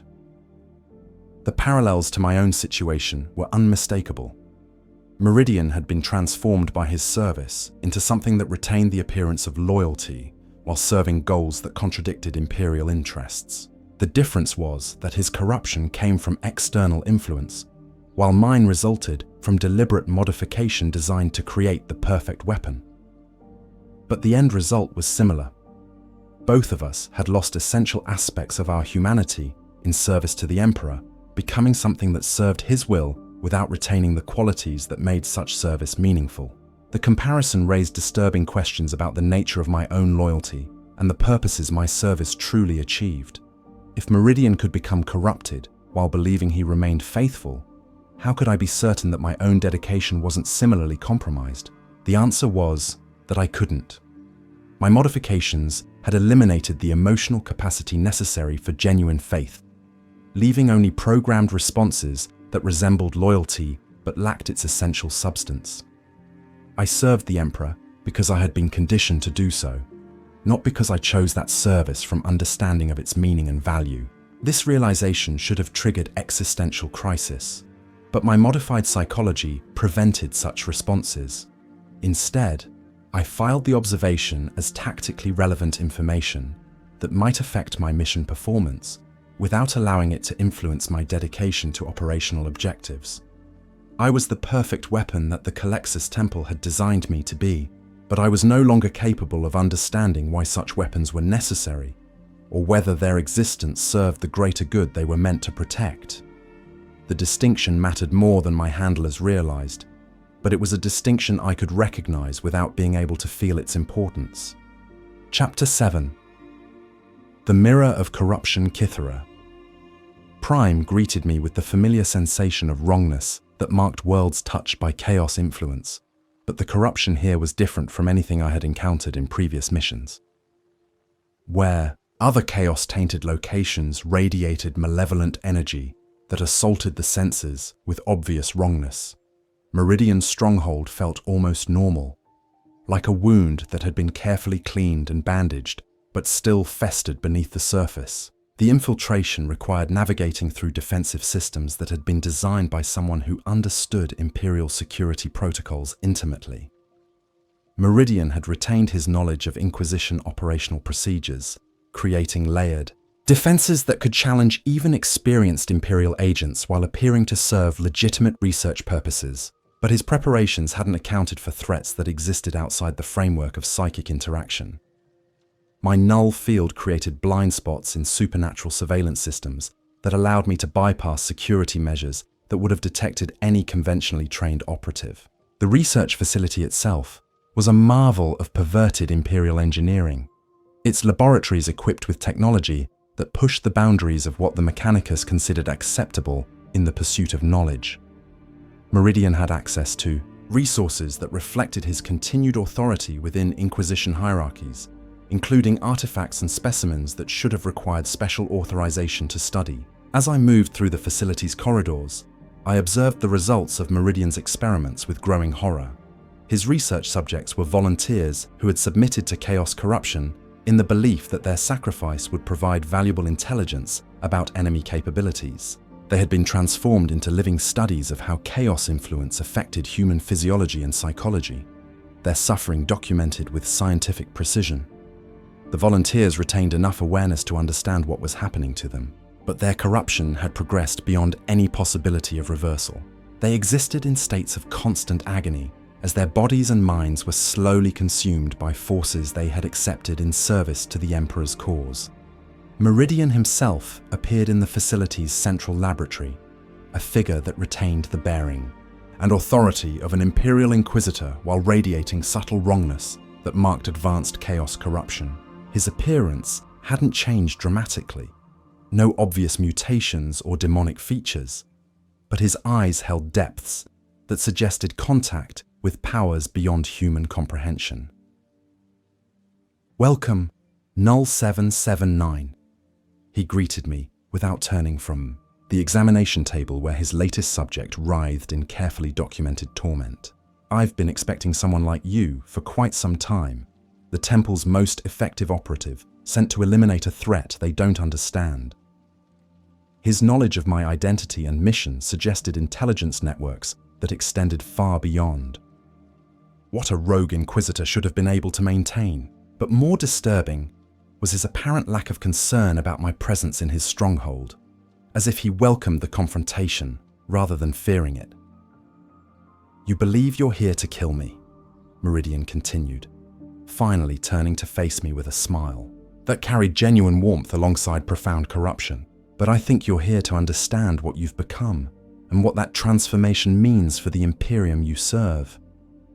His words carried psychic compulsions that would have overwhelmed most human minds, subtle influences designed to create doubt and uncertainty in his enemies. But my null field negated such attacks before they could take effect, leaving only the words themselves to consider. "I serve the Emperor," I responded, the programmed response emerging automatically from conditioning that had shaped my thoughts for over a decade. "Your corruption makes you an enemy of mankind that must be eliminated." "Do you?" Meridian asked, his tone genuinely curious rather than challenging. "Or do you serve the men who shaped you into a weapon and pointed you at targets they can't eliminate through conventional means? When did you last choose to serve the Emperor, rather than simply following orders that claim to represent his will?" The question struck at the heart of doubts I had been suppressing since the Sacred Heart. Mission. My dedication to Imperial service was the product of conditioning rather than conscious choice, programmed responses that resembled loyalty but lacked its essential voluntary nature. "Choice is irrelevant," I replied, falling back on Temple doctrine that emphasized duty over personal preference. "The Emperor's will is absolute. Individual desires are weaknesses that compromise effectiveness." Meridian laughed, the sound carrying genuine amusement that somehow made his corruption more horrifying than if he had displayed obvious malevolence, spoken like a true weapon. "But tell me, Null 779, what makes your conditioning different from the influence I've used to corrupt my research subjects?" Both of us were changed against our original nature to serve purposes we didn't choose. The comparison was blasphemous, equating Imperial service with chaos corruption in ways that violated fundamental assumptions about loyalty and duty. But it also contained enough accuracy to resist easy dismissal. My transformation into a Culexus operative had indeed eliminated my capacity for independent choice, replacing it with programmed responses that served Imperial interests. "The difference is purpose," I answered, though the words felt hollow even as I spoke them. "My modifications serve humanity's protection. Your corruption serves only chaos." "Does it?" Meridian gestured toward his research subjects, their tortured forms providing living evidence of whatever point he was attempting to make. These volunteers believed their suffering would advance humanity's understanding of chaos corruption. They accepted transformation because they thought it would help protect the Imperium from threats like me. He moved closer, his corrupt presence testing the boundaries of my null field without triggering the violent rejection that most chaos-tainted individuals experienced. "But their sacrifice serves my purposes rather than theirs, just as your sacrifice serves the purposes of those who shaped you into a weapon. We're both tools being used by masters who care nothing for our original humanity." The Animus Speculum, charged with its familiar whine, cutting through his philosophical arguments with the promise of immediate resolution. But Meridian made no move to defend himself. Instead, watching my preparations with the detached interest of a scientist observing an expected experimental result. "You could kill me," he acknowledged, with apparent equanimity. "Your null field has already disrupted most of my supernatural defenses. But eliminating me won't answer the questions that brought you here, and it won't restore the humanity you've lost in service to an empire that views you as expendable." His words contained truth that I couldn't deny.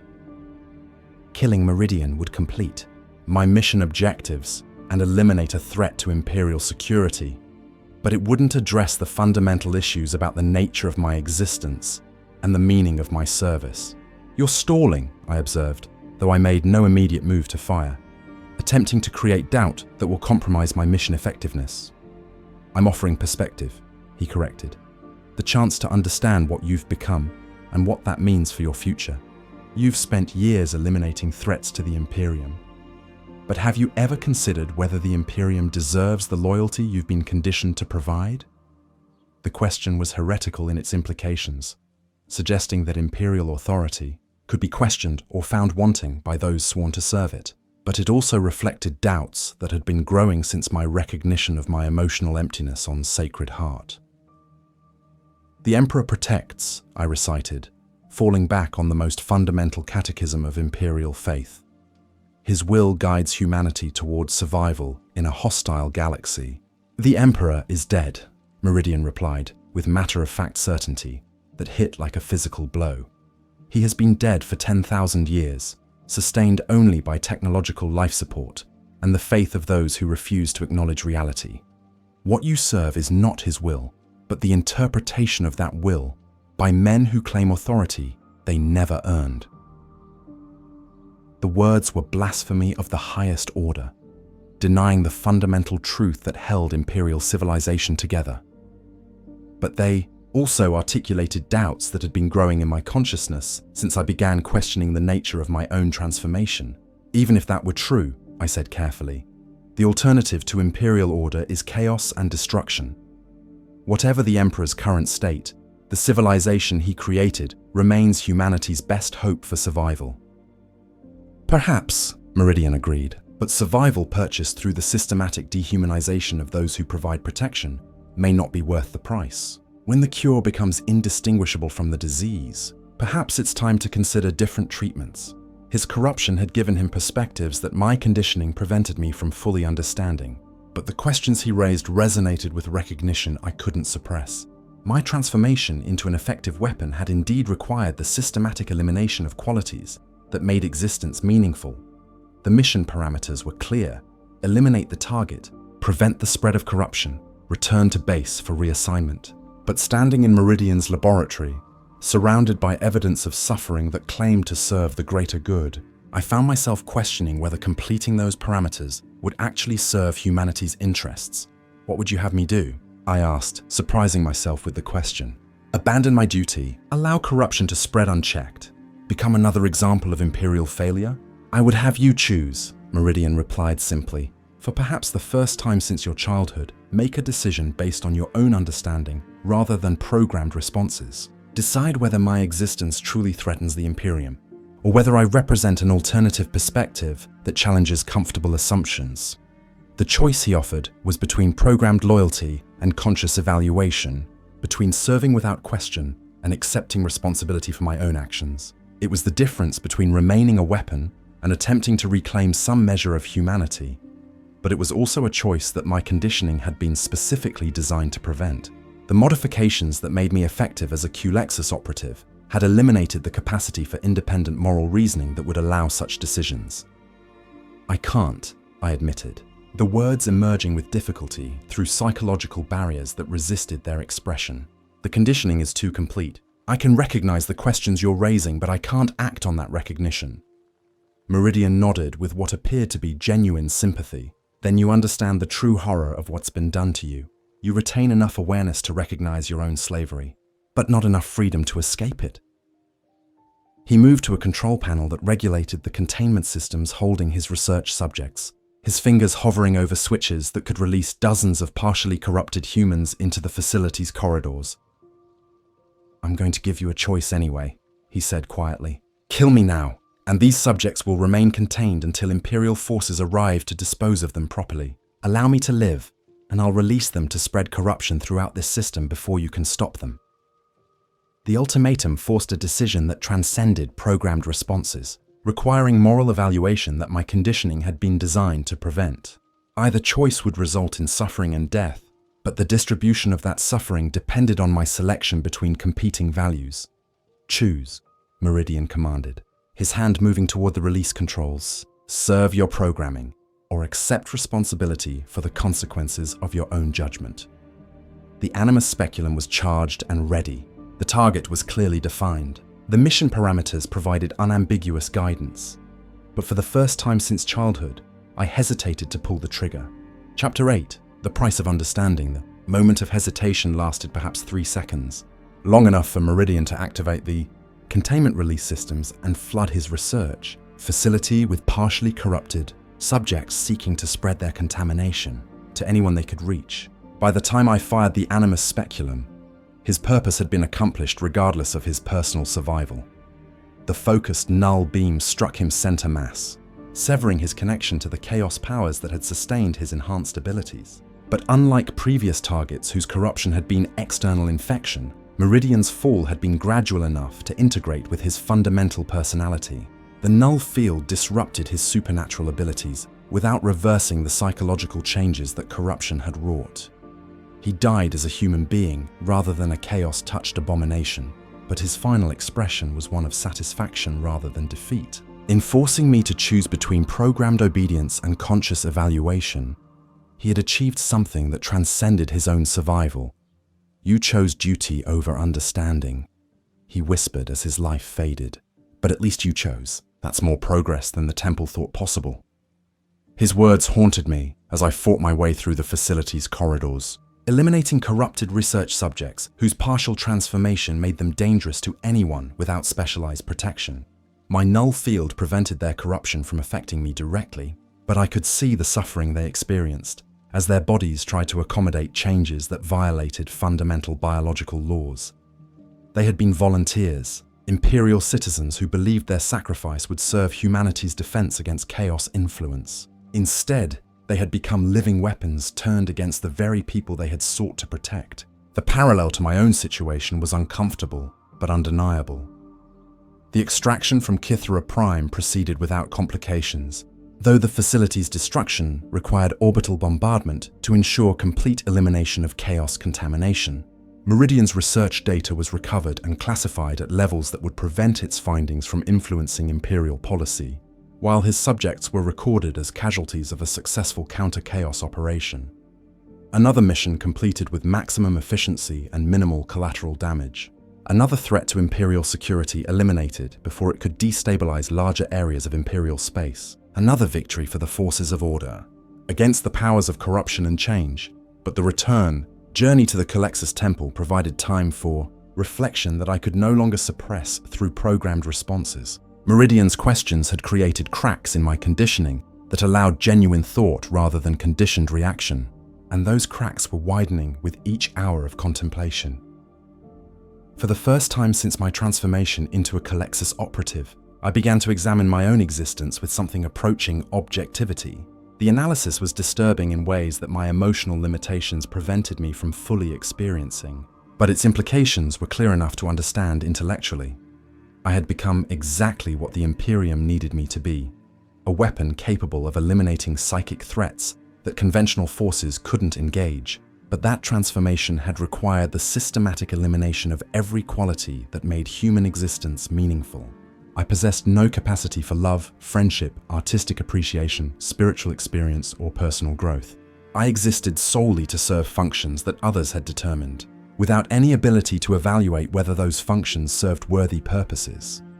The recognition should have triggered existential crisis or psychological breakdown, but my modifications prevented such responses. Instead, I could observe my own dehumanization with clinical detachment, understanding its implications without being able to feel appropriate emotions about its significance. This disconnection between understanding and feeling was perhaps the most disturbing aspect of my transformation. I retained enough intelligence to recognize what had been done to me, but lacked the emotional capacity to respond appropriately to that recognition. It was like being trapped in a body that could see but not react, think but not feel, understand but not care. Temple Master Vex greeted my return with efficiency that masked whatever satisfaction he might have felt about the mission's success. Meridian's elimination had prevented a potential crisis that could have destabilized Inquisition operations throughout the sector, while the recovery of his research data provided valuable intelligence about chaos corruption. Techniques, your performance, continues to exceed operational parameters, he observed during the post-mission debriefing. The target's psychological warfare attempts had no effect on your mission focus. This confirms the effectiveness of current conditioning protocols. His words revealed that my handlers had anticipated Meridian's attempt to undermine my loyalty through philosophical arguments. The fact that I had completed my mission despite exposure to corrupting ideas was considered evidence of successful psychological conditioning rather than recognition of a deeper problem. The target raised questions about the nature of Imperial service, I reported, following protocols that required complete disclosure of all mission-relevant interactions. He suggested that conditioning removes the voluntary nature of loyalty, making it indistinguishable from corruption. Temple Master Vex nodded as if such arguments were routine challenges that Culexus operatives faced in the field. Chaos corruption frequently manifests as philosophical doubt designed to undermine certainty. The fact that you can recognize such attacks without being influenced by them demonstrates the strength of your conditioning. But my report wasn't complete, and I found myself compelled to continue despite standing orders that discouraged unnecessary elaboration. He also suggested that the Emperor is dead, and that we serve interpretations of his will rather than the will itself. This admission created a pause in the debriefing that stretched longer than normal operational tempo would have allowed. Temple Master Vex studied me with the enhanced perception that his own modifications provided, evaluating my psychological state for signs of corruption or compromise. Such blasphemy is a common component of chaos psychological warfare, he said finally. The enemy seeks to create doubt about fundamental imperial truths that form the foundation of our civilization. Your ability to report these attacks without being influenced by them confirms that your conditioning remains intact. But I could detect subtle changes in his demeanor that suggested my reports had triggered protocols for handling potentially compromised operatives. Future missions would likely include additional monitoring to ensure that exposure to corrupting ideas hadn't undermined my reliability. The irony was that my conditioning remained functionally intact. I was still capable of performing my duties with maximum efficiency, despite the philosophical questions that Meridian had raised. But the questions themselves had created spaces for genuine thought that hadn't existed since my childhood, and those spaces were expanding regardless of my programmed loyalty. My next assignment came sooner than usual, suggesting that my handlers wanted to test my continued effectiveness before contaminating ideas could take deeper root. The target was a rogue-sanctioned Psyker who had established a cult on the industrial world of Ferox Prime, using his abilities to convince factory workers that psychic powers were humanity's birthright rather than dangerous aberrations, requiring Imperial control. The mission briefing emphasized the target's ability to inspire genuine loyalty in his followers through demonstrations of psychic healing and enhancement that improved their quality of life in measurable ways. Unlike typical chaos cults that relied on fear and coercion, this group followed their leader voluntarily because his abilities provided tangible benefits to their daily existence. Operative designation, Theta 77 Alpha, represents a particularly insidious threat, my briefing documents explained. His corruption of Imperial citizens proceeds through genuine improvement of their circumstances, rather than traditional methods of intimidation or supernatural compulsion. This makes his influence more difficult to counter through conventional means. The Psyker's crime wasn't the corruption of Imperial citizens or service to chaos powers. It was the suggestion that psychic abilities could be beneficial rather than dangerous, and that Imperial restrictions on their use might not serve humanity's best interests. His followers hadn't been transformed into monsters or driven to violence against their neighbors.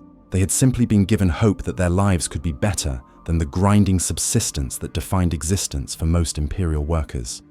As I studied the mission parameters during my journey to Ferox Prime, I found myself questioning whether this target truly represented a threat worthy of elimination. His activities violated Imperial law regarding unsanctioned Psyker operations, but they didn't appear to serve any hostile power or endanger Imperial security in measurable ways.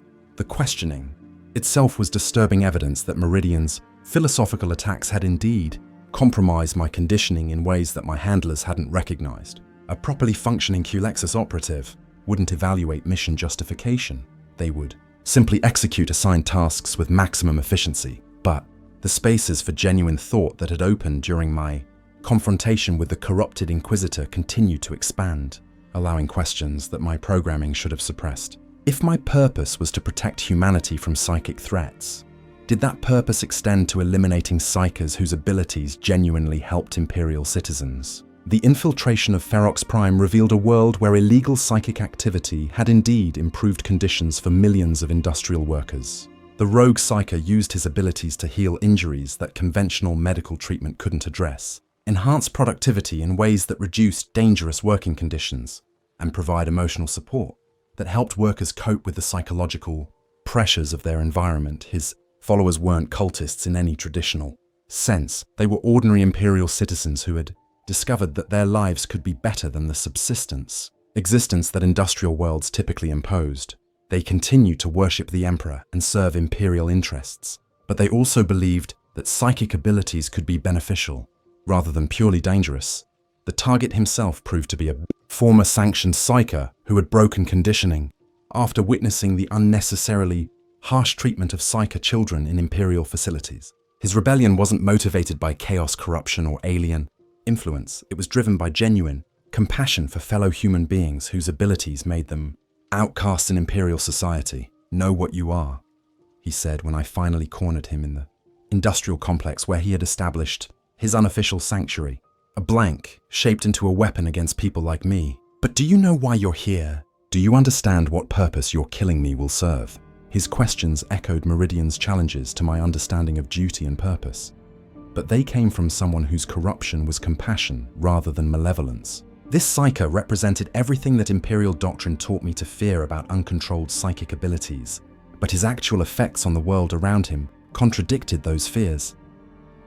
"You're operating outside Imperial authorization," I replied, falling back on legal justifications when moral ones proved insufficient. "Unsanctioned Psyker activity represents a threat to Imperial security." "Does it?" he asked, gesturing toward the workers who had gathered to protect him despite knowing they couldn't survive confrontation with a Culexus operative. "These people are more productive, healthier, and happier than they were before I arrived. Their loyalty to the Emperor has increased rather than decreased. Where is the threat you're here to eliminate?" The question forced me to confront the disconnect between Imperial doctrine and observable reality. This Psyker's activities violated established law but produced results that served Imperial interests, better than strict legal compliance would have achieved. But mission parameters remained clear regardless of philosophical complications. The target was designated for elimination, and Culexus operatives didn't evaluate the wisdom of their assignments. The Animus Speculum charged for the final time in this record, its whine cutting through questions that had no comfortable answers. I had been shaped into the perfect weapon for eliminating psychic threats, but I was no longer certain what constituted a genuine threat worthy of elimination. The shot that killed Theta 77 Alpha was perfect in its execution and tragic in its necessity. Another mission completed, another threat eliminated, another victory for Imperial order over individual conscience. But as I stood among the grieving workers whose healer I had just murdered, I finally understood what Meridian had tried to teach me about the price of unquestioning service. I was no longer sure which side I was fighting for. Epilogue. The silence between stars. 53 years have passed since I was taken from my family on Tertius Prime, and I write these words from a cell aboard an Inquisition prison ship where I await final judgment. My questioning of mission parameters was eventually noticed by my handlers, leading to my classification as a potentially compromised asset requiring special containment. I am no longer the perfect weapon that the Culexus Temple created.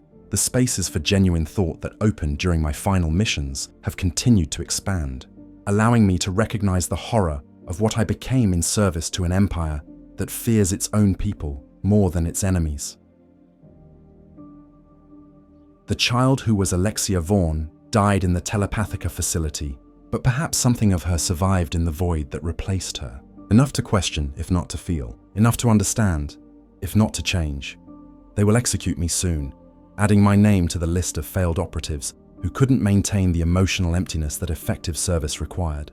But my questions will survive, carried by others who serve weapons they don't understand against enemies they've never been allowed to evaluate. The silence in my head remains absolute, but it no longer terrifies me. It speaks.